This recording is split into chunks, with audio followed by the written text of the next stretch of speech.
마태복음 10장 14절에서 21절까지 말씀입니다. 함께 한 목소리를 봉독하겠습니다.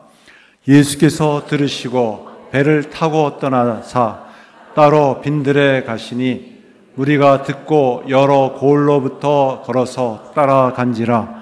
예수께서 나오사 큰 무리를 보시고 불쌍히 여기사 그 중에 있는 병자를 고쳐 주시니라.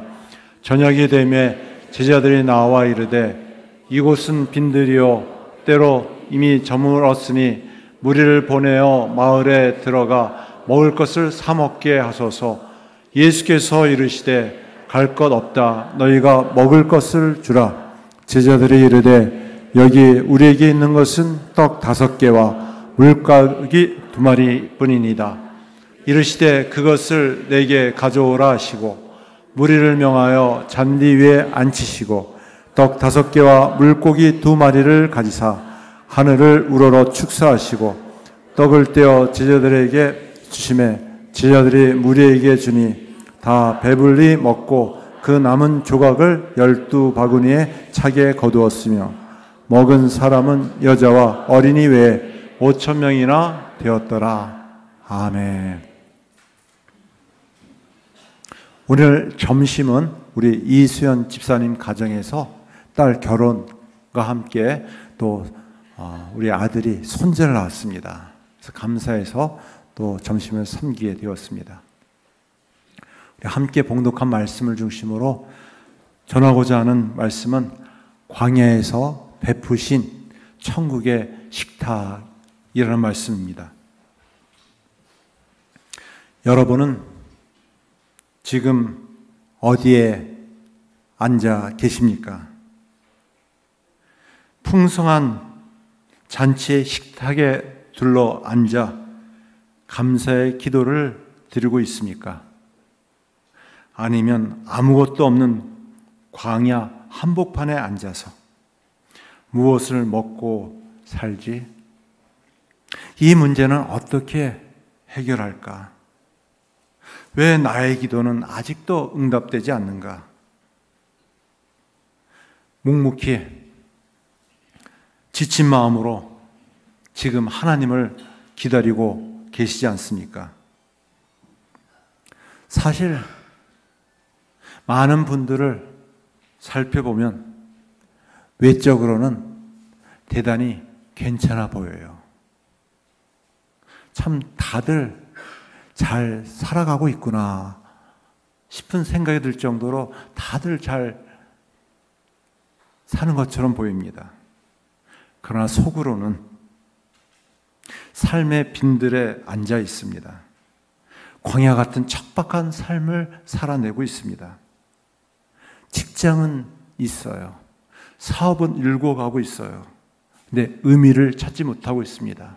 언제 그만둘지 모르는 채 고민하고 있어요. 가족은 함께하고 있습니다. 자녀들과 함께 식사를 하고 있어요. 근데 진짜 대화가 안 돼요. 소통이 단절되고 말았습니다. 교회는 다니고 있습니다.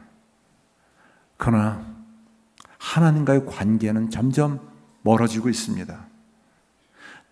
나의 영적인 인생의 목마름, 배고픔은 어느 누구도 해결하지 못하고 있습니다. 마치 그 옛날 광야에서 예수님을 따라갔던 무리들처럼 지금 이 자리에 앉아 있지 않고 있습니까? 오늘도 우리 주님께서 우리를 찾고 부르십니다. 오늘 말씀은 이렇게 예수님께서 말씀합니다. 예수님께서 무리를 보시고 불쌍히 여기셨다라고 말씀하고 있습니다. 많은 무리들이 예수님을 보고 싶어서 예수님의 말씀을 듣고 싶어서 빈들에까지 삭막한 황량한 광야까지 찾아왔습니다. 빈들에서는 아무것도 준비가 안 돼 있어요. 모든 것이 참 부족한 곳이 빈들입니다. 그런 상황에서 예수님께서 천국 식탁을 마련해 주셨어요. 얼마나 풍성했는지 5천 명이 먹고도 12광지가 남을 정도로 차고 넘쳤습니다. 이것은 단순한 떡과 물고기를 먹어서 배부른 기적의 사건이 아닙니다. 우리 주님께서는 지금 이 자리에 부르셔서 저희들을 천국 잔치에 부르셔서 천국의 만찬을 베풀어 주고 계십니다. 천국의 실제이신 예수님께서 지금 이 자리에 임재하고 계세요. 저희들을 지금 만나 주십니다. 우리는 오늘 말씀을 통해 주님은 우리의 빈들에도 잔치를 베푸시고 우리 각자의 갈급한 마음 가운데 천국의 실제를 경험케 하여 주십니다. 오늘 말씀은 단순한 육체의 허기짐, 배고픔을 달래는 그런 기적의 사건만을 말하지 않습니다.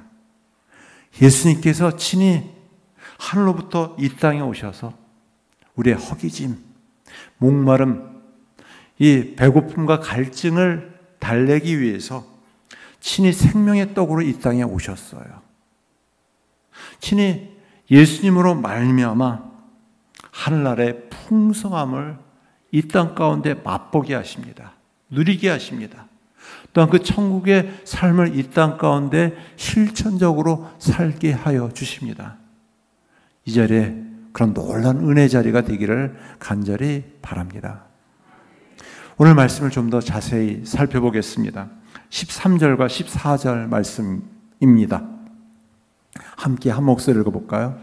예수께서 들으시고 배를 타고 떠나사 따로 빈 들에 가시니 무리가 듣고 여러 고을들로부터 걸어서 따라간지라.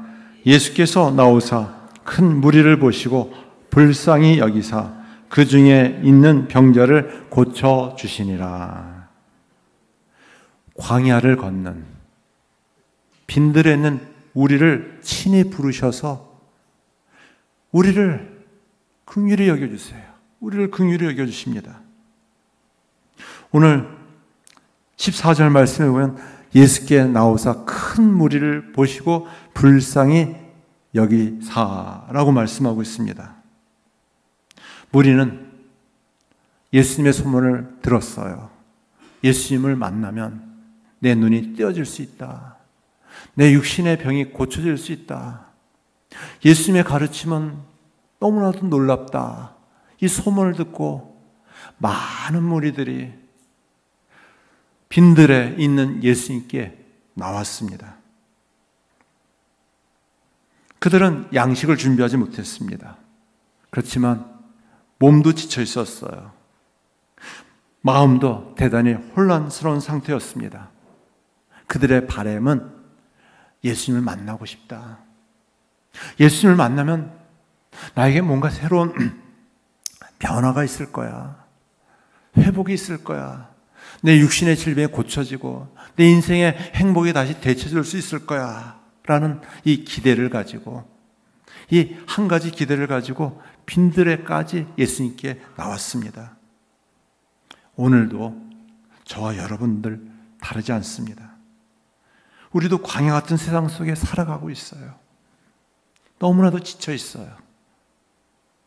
답답하고 지치고 불안한 마음으로 늘 끊임없이 이 어려움을 어떻게 돌파할 수 있을까? 회복할 수 있을까? 그런 우리를 향해 예수님은 우리를 비난하지 않습니다. 너 왜 그러니? 조건을 따지지 않습니다. 한마디로 불쌍히 여겨주십니다. 불쌍히 여겨주세요. 예수님의 첫 반응은 불쌍히 여기셨다라고 말씀하고 있습니다. 예수님이 무언가 가르치려고 가르침을 먼저 하지 않으셨어요. 또 왜 그렇게 산이 다구치면서 책망하거나 명령하지 않으셨어요. 그 많은 무리들이 빈들에까지 나온 것을 보면서 불쌍히 여기셨습니다. 여기서 불쌍히 여기다라는 말은 이 원어에 보면은 어느 정도냐면은 단순히 동정하다라는 뜻이 아니고요. 이 창자가 뒤틀릴 정도까지 이 고통스러울 정도로 같이 아파하다, 함께하다라는 뜻을 갖고 있습니다. 맹장에 걸린 사람이 거의 이 복통으로 죽음의 고통을 맛보잖아요. 그 정도로 예수님께서 우리를 보시고 아파하셨어요. 목적 없는 양처럼 유리하고 또 방하는 영혼들 향하여서 지친 영혼, 답답한 영혼, 곤핍한 영혼, 길을 알지 못해서 방하는 영혼들을 향하여서 불쌍히 여기셨습니다. 주님은 우리의 외적인 현실보다 내면의 갈급함과 아픔, 상처를 유심히 지켜보십니다. 예수님은 무리들이 무엇을 원했는지보다 무엇이 필요한지를 눈여겨보셨습니다. 그래서 예수님께서는 하나님의 나라를 말씀하셨어요. 천국은 어떤 곳인가를 말씀하셨어요. 그리고 천국의 실제인 죄 고통 속에 신음하는 영혼들을 고쳐주셨어요. 병을 치료해 주셨습니다. 오늘 이 시간 우리도 주님 앞에 나왔습니다. 우리가 무엇을 해결해 달라고 나오지만 주님은 우리의 필요보다 우리의 중심을 유심히 지켜보십니다. 그리고 더 깊은 은혜로 우리를 인도하여 주십니다. 긍휼을 불쌍히 여겼다라는 말은 자신의 고통을, 상대방의 고통을 자기의 고통으로 함께 한다라는 것입니다. 예수님은 이런 분이세요. 어느 정도 우리의 고통을 아파하시는지, 공감하시는지 예수님께서 친히 십자가의 고난과 죽음을 통해서 보여주셨어요. 우리의 죄의 고통, 삶의 무게가 너무 힘들어서 친히 십자가의 고난과 고통을 받으시면서 엘리 엘리 라마 사막다니, 하나님이여 하나님이 어찌 나를 버리시나이까. 이 죄의 단절과 고통 속에 신음하는 우리를 너무 잘 아십니다. 예수님의 마음, 그 마음을 가지고 새로운 변화를 가질 수가 있어요. 예수님은 자신에게 찾아온 무리, 빈들에 나온 무리들을 불쌍히 여기셨습니다. 때가 저물 때까지, 해가 질 때까지 가르치셨어요. 왜냐하면 가르친 이유는 그들의 마음을 긍휼히 여겨주셨기 때문입니다. 예수님은 빈들에 나온 무리들을 긍휼히 여기셨을 뿐 아니라 무엇을 하셨나요? 15절서부터 19절 말씀 함께 한 목소리를 읽어볼까요? 저녁이 되매 제자들이 나와 이르되 이곳은 빈들이요 때도 이미 저물었으니 무리를 보내어 마을에 들어가 먹을 것을 사 먹게 하소서. 예수께서 이르시되 갈 것 없다 너희가 먹을 것을 주라. 제자들이 이르되 여기 우리에게 있는 것은 떡 5개와 물고기 2마리 뿐이니이다. 이르시되 그것을 내게 가져오라 하시고 무리를 명하여 잔디 위에 앉히시고 떡 5개와 물고기 2마리를 가지사 하늘을 우러러 축사하시고 떡을 떼어 제자들에게 주시매 제자들에게 무리를 주니. 빈들에 때가 저물 때까지 굶주린 무리들을 향하여서 예수님께서는 무엇을 베푸셨는가? 빈들에 식탁을 베푸셨어요. 그 식탁은 천국의 식탁이었습니다. 천국의 잔치였습니다. 물고기 2마리와 떡 5덩어리를 가지시고 어떻게 하셨나요? 하늘을 바라보며 감사하며 기도하셨어요. 15절 말씀 보세요. 저녁이 되매 제자들이 나와 이르되. 이 빈들에 아무것도 양식을 준비하지 않았기 때문에 아무리 예수님의 말씀이 은혜가 되더라도 이 생리적인 욕구는 해결할 수가 없어요. 결핍에 대한 이 불안들은 해결할 수 없습니다. 우리 모두가 알게 모르게 갖고 있는 불안, 또 염려가 많아요. 그것은 다른 것이 아닙니다. 결핍 때문에 그래요. 어떤 먹고 사는 일에 대해서, 건강에 대해서 우리는 많은 결핍들을 가지고 있습니다. 예수님께서는 우리를 잘 아세요. 긍휼히 여기십니다. 그래서 제자들도 이 문제 때문에 걱정했어요. 이 많은 무리들 저녁이 됐는데 이제 허기진 배를 어떻게 채울 수 있을까? 무엇이라도 해야 되는데 어떻게 해야 될까?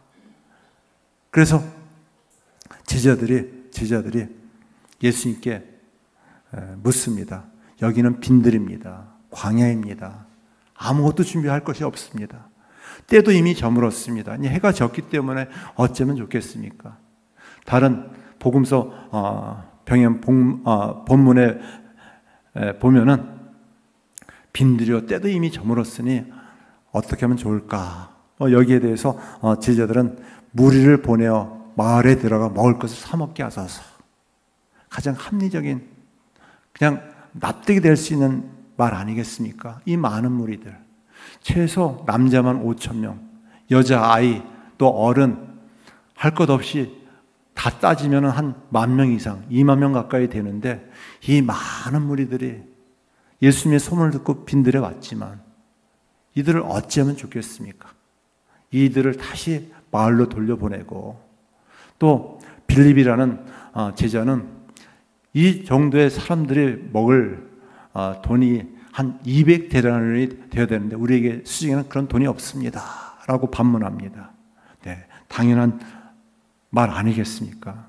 근데 놀라운 예수님의 대답이 있어요. 뭐라고 얘기하시죠? 갈 것 없다. 너희가 먹을 것을 주라. 그럴 필요가 없다는 것이에요. 너희가 먹을 것을 주라. 얼마나 황당한 이야기예요. 납득이 돼야지 따라갈 수 있잖아요. 이해가 돼야지 그것을 행할 수 있잖아요. 갈 것 없다. 필요가 없다. 너희가 먹을 것을 주라. 이 말씀은 너무 비상식적인, 비현실적으로 제자들이 느꼈습니다. 우리가 가진 건 고작 물고기 2마리, 떡 5개밖에 없는데 이 아이가 가지고 온 한 끼 식사도 안 되는 걸 가지고 이 많은 무리들을 어쩌면 좋을까? 실망하게 되겠죠. 푸념하게 되겠죠. 예수님에 대해서 오히려 왜 우리를 이렇게 곤란스럽게 하냐고 오히려 불만을 제기했겠죠. 근데 놀라운 것이 있어요. 예수님의 태도는 무엇이었을까요? 이르시되 그것을 내게 가져오라 하시고 무리를 명하여 잔디 위에 앉히시고 떡 5개와 물고기 2마리를 가지사 하늘을 우러러 축사하시고 하늘을 우러러 축사하셨어요. 현실은 결핍이에요. 가진 것은 너무 부족해요. 그러면 우리가 갖고 있는 일반적인 모습은 불평하고 또 원망하고 또 그럴 필요가 없다. 오히려 너희가 먹을 것을 주라고 얘기하면 예수님 제정신입니까? 오히려 반문하지 않겠어요? 예수님을 향해서 손가락질하지 않겠어요? 예수님 미쳐도 너무 미쳤습니다. 어떻게 이런 황당한 욕을 우리에게 하십니까? 우리에게 지금 수준이 200데나리온도 없고 이 많은 무리들 그렇다고 해서 양식을 지금 당장 구할 수 있는 것도 아닌데 라고 하면서 안 되는 일만 늘어놓을 거예요. 부정적인 이야기만 늘어놓을 거예요. 근데 예수님은 무엇이라고 말씀하셨냐면은 가진 것을 가져와서 하늘을 우러러 축사하셨어요. 예수님의 태도와 우리의 태도는 너무 다릅니다. 우리는 이 결핍의 시대 내가 가진 손에 쥐어진 것만 가지고 생각해요. 너무 적어. 너무 불안해. 불확실한 미래 속에서 내가 어떻게 이것을 감당할 수가 있겠어. 그러나 예수님의 모습은 그 가진 것을 가지고 그것을 본 것이 아니라 하늘을 우러러 기도하셨어요. 감사하셨습니다. 우리의 삶의 자리도 빈들입니다. 광야입니다. 여러 가지 자녀의 문제, 또 건강의 문제, 또 재정적인 문제, 또한 삶의 여러 가지 드러나지 못하는 이 갈등, 관계의 문제가 있습니다. 또한 신앙의 문제도 있어요. 점점 더 때가 저물었어요. 또 막막한 빈들입니다. 제자들처럼 우리에게 있는 것은 아무것도 없습니다. 아무것도 없습니다. 근데 주님은 내게 있는 것으로 내게 가져오라고 말씀하세요.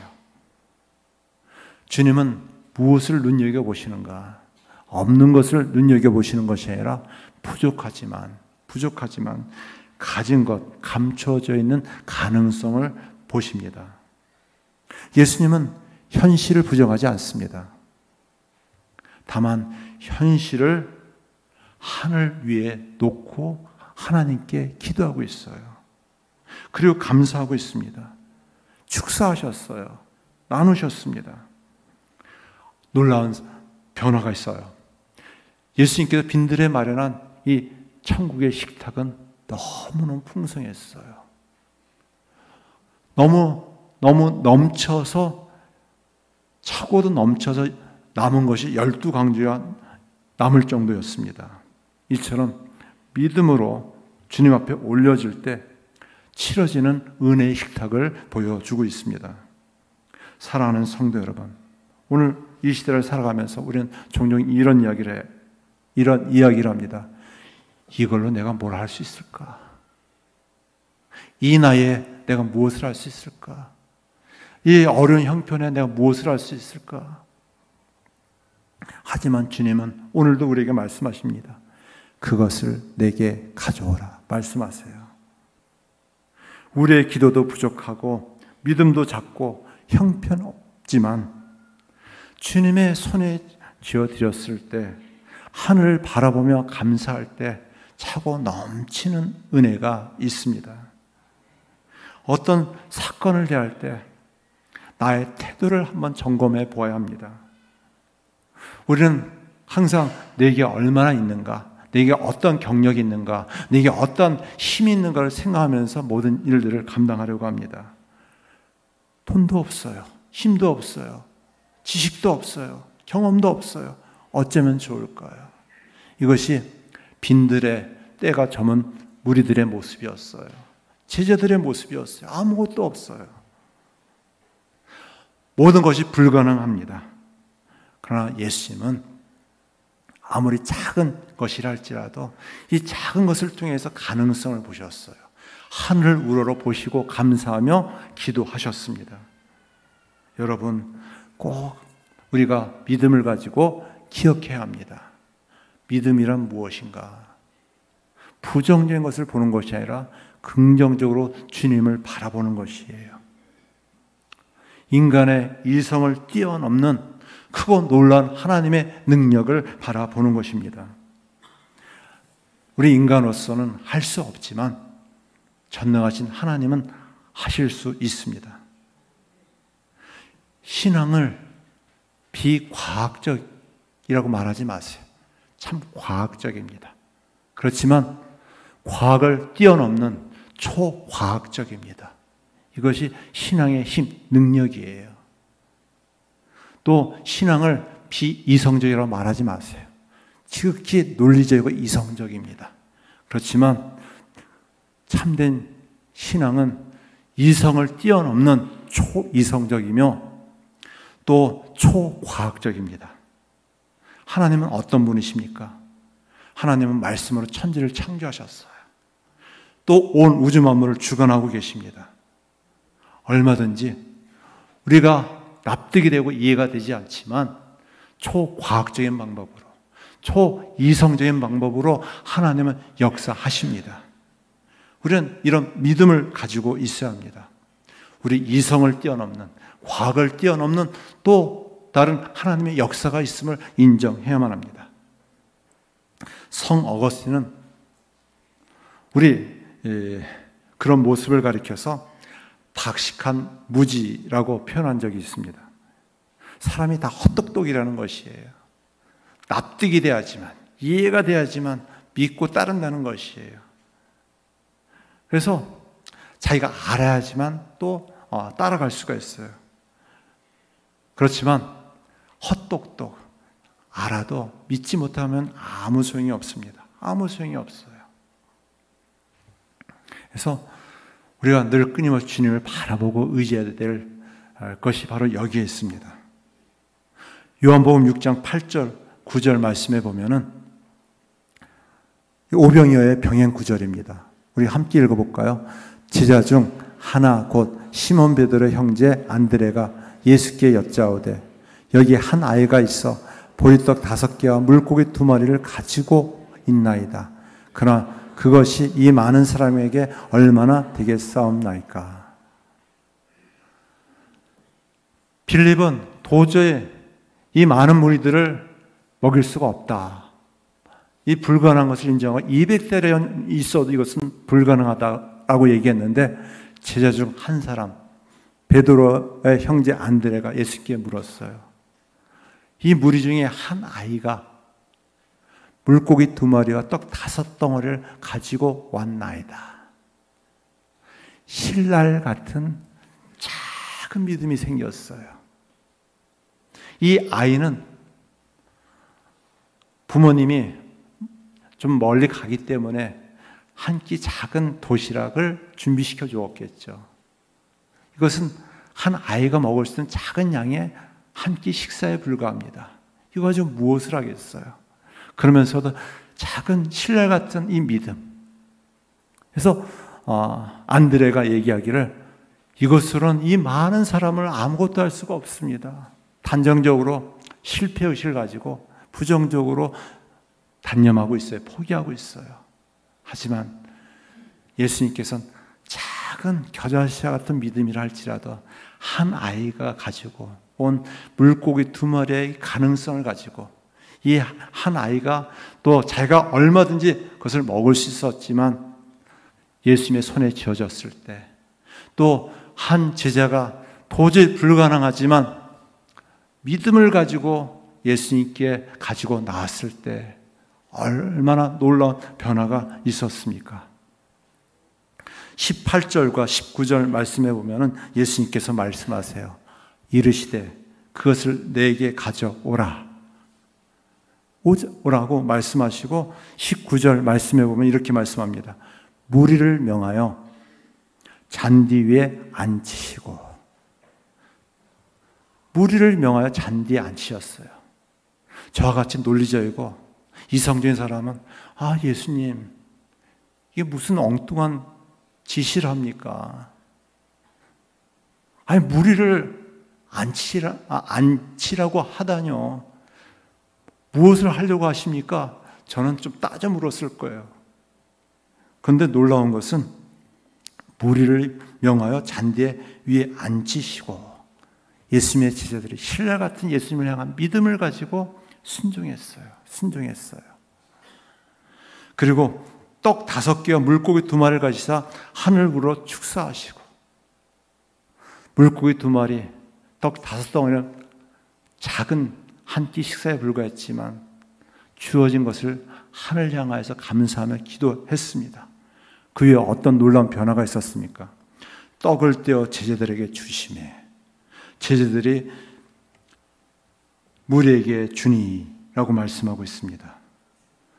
그야말로 작은 믿음을 통하여서 하나님께서는 크고 놀라운 변화와 기적을 베풀어 주셨어요. 친히 이 땅에 오신 하나님의 아들로서의 능력을 나타내 주셨습니다. 네, 그렇습니다. 주님께서 우리에게 요구하시는 것은 다른 것이 아니에요. 주님을 향한 믿음입니다. 작은 믿음이라 할지라도 겨자씨와 같은 믿음, 신라 같은 믿음을 원하세요. 그 믿음을 통해서 하나님께서는 이 빈들의 이 결핍의 시대 속에서도 풍성한 천국의 은혜들을 경험케 하여 주십니다. 사랑하는 성도 여러분, 우리에게도 이런 믿음이 있어야만 합니다. 보리떡 5개와 물고기 2마리는 보잘것 없는 것입니다. 어린아이 도시락에 지나지 않습니다. 그러나 그것이 예수님의 손에 들려주었을 때 어떻게 되었나요? 5,000명을 배불리 먹였어요. 차고 넘쳐서 12바구니가 남게 되었습니다. 비록 작은 것이라 할지라도 주님께 드릴 때 하나님의 은혜의 기적을 맛보게 됩니다. 이것은 구약시대 이스라엘 백성들의 모습이기도 했어요. 애굽의 노예로 있다가 홍해를 건너 광야에 살게 되었어요. 광야라는 척박한 세상 속에서 그들은 무엇을 먹을까 입을까 씨름하며 살지 않았어요. 믿음을 가지고 하나님의 말씀을 따라 순종하기만 하면 되었어요. 그들이 먹을 것을 위해서 어쩌면 좋을까 염려하기보다는 주님의 말씀대로 아침 일찍 일어나서 광야에 나아가서 만나를 취하기만 하면 되었어요. 또 목이 말랐어요. 이 광야라는 곳은 참 살기가 어려운 곳입니다. 특히 물이 없으면 살 수 없는 곳입니다. 하나님께서 친히 반석을 져서 샘물나게 해주셨어요. 그래서 그런 40년 광야 생활 속에서 한 끼도 굶주린 적이 없었고요. 목마름 때문에 또 탈수증으로 또 병들어 죽은 사람이 없었습니다. 뿐만 아니라 그 의복이 신발이 헤어지지 않도록 하나님께서 도와주셨어요. 우리도 마찬가지입니다. 빈들에서 살아가고 있어요. 그렇지만 우리 힘으로, 우리 능으로 사는 것 같지만 전적인 하나님의 능력으로, 은혜로 살아가는 존재입니다. 우리는 믿음을 가지고 작은 것이라 할지라도 주님께 드리고 감사하며 살아야 합니다. 주님께서는 작은 것을 통해서도 크고 놀라운 변화를 일으켜 주십니다. 오늘 말씀 20절과 21절 말씀 함께 보도록 하겠습니다. 다 배불리 먹고 남은 조각을 12바구니에 차게 거두었으며 먹은 사람은 여자와 어린이 외에 5,000명이나 되었더라. 광야의 결핍에 넘어서 크고 놀라운 변화가 있었어요. 기적을 체험했습니다. 은혜가 넘쳤어요.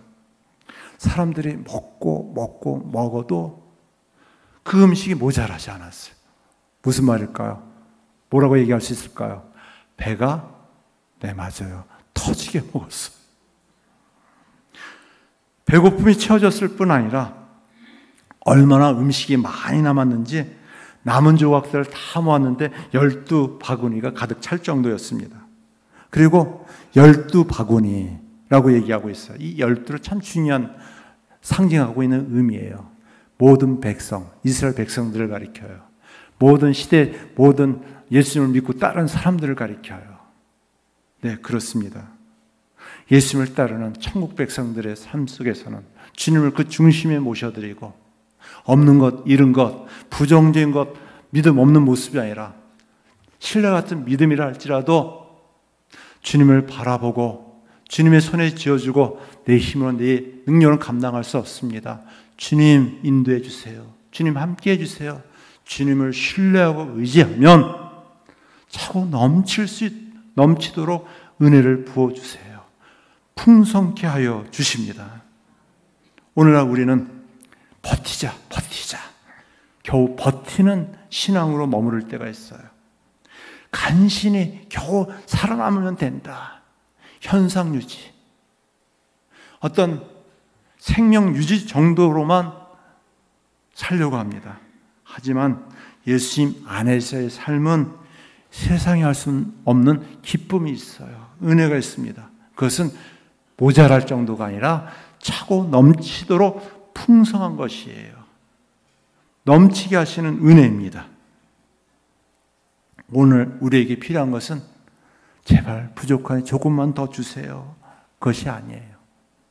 주님 넘치도록 부어주세요. 채워주세요. 라는 믿음입니다. 믿음. 신뢰 같은 믿음이라도 주님 앞에 믿음을 가지고 저 앞에 나오세요.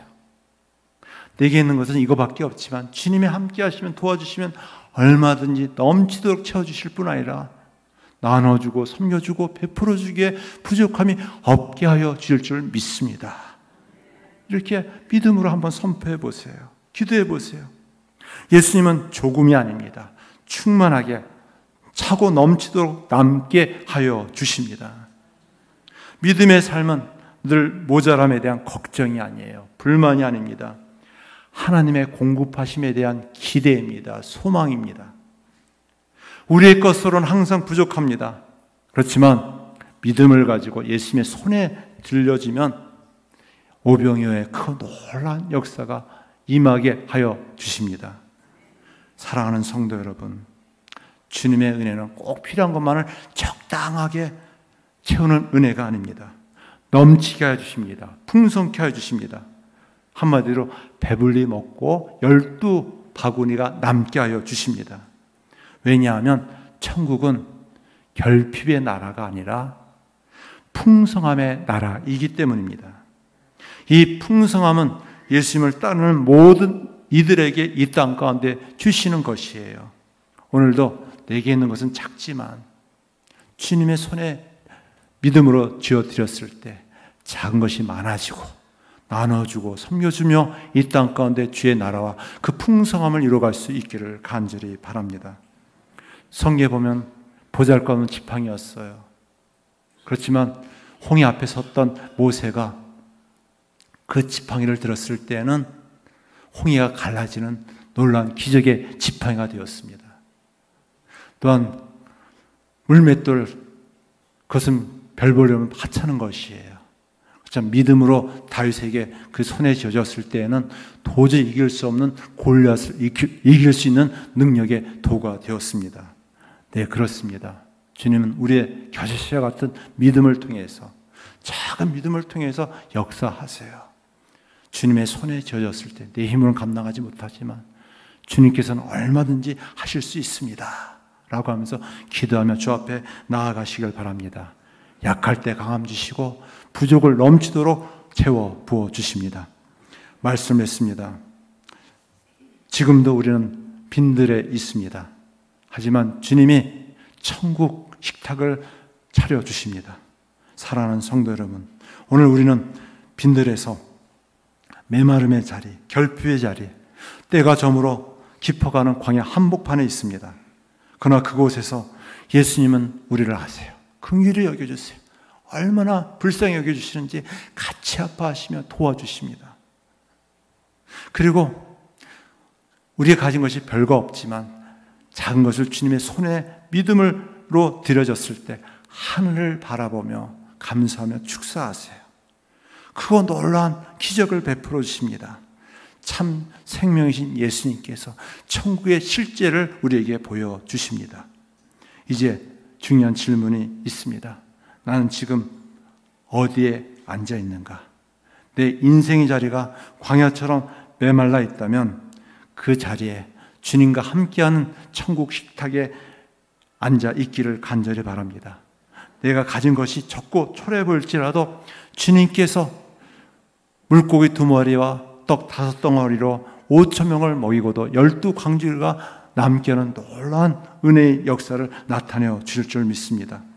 우리는 여전히 지금도 그 나라를 맛보고 그 풍성함을 누리고 그 사랑을 가지고 이 땅 가운데 살아가고 있습니다. 작은 것을 주님께 드릴 때 그것은 결핍이 아닌 은혜가 넘치도록 바뀌게 합니다. 이제 그 나라를 맛본 주의 백성들이 그 풍성함을 서로 나눠주며 섬겨주며 베풀어주는 우리 모두가 되어지길 간절히 바랍니다. 기도드리겠습니다. 하나님 아버지, 광야 같은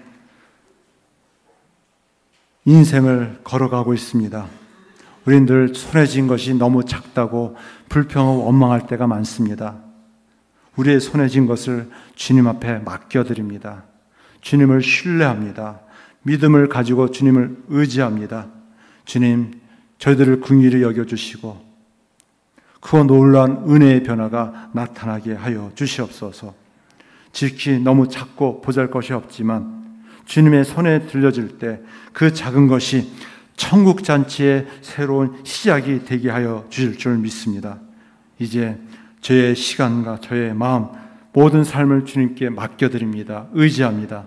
주님, 우리를 인도해 주시고 우리를 이끌어 주시고 다스려 주시옵소서. 우리도 누군가의 빈들에 찾아가 따뜻한 떡 한 조각, 복음의 말씀을 전할 수 있게 해 주시옵소서. 우리의 손과 발을 사용하여 주셔서 믿음의 손과 발을 통해서 이 어두운 시대 빛으로서 천국 일꾼으로서 더 많은 영혼들에게 천국의 기쁨을 전해줄 수 있는 주의 참 백성들 되게 하여 주옵소서. 예수님의 이름으로 기도드리옵나이다. 아멘.